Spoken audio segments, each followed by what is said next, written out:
Аға, аты жөніңіз? Аты жөнім Ершин Асқар Сәтбекұлы. Осында неше жылдан бері тұрасыз? Мына жер 10 жыл болды. Содан бері не өзгерді? Содан ештеңе өзгерді жоқ. Осы жекелердің күзетшім жекелері алған ғой мына. Қарайды, здания қарайды.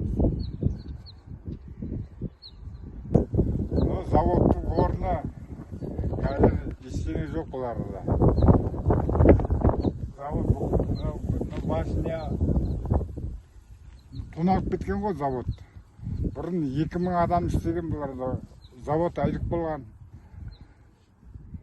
Қазір не бар? Қазір ештеңе жоқ. Қазір жекелердің несі.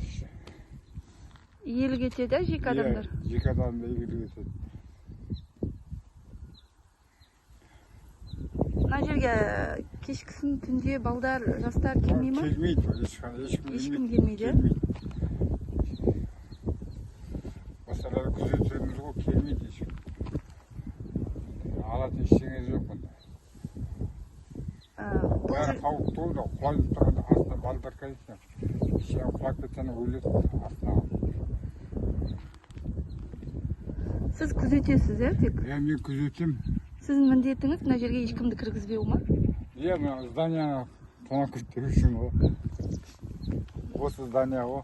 Мына жерде тағы нелер бар? Бұларда ештеңе жоқ.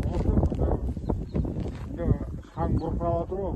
Орнына бірдеме шығарып жатыр. Шығарады, мәшемен тасиды. Басық тасиды. Ит көп па бұл жерде? Ит көп, иә. Бұл жерде сіздің ойыңызша не болу керек? Қалай не істеу керек халық үшін?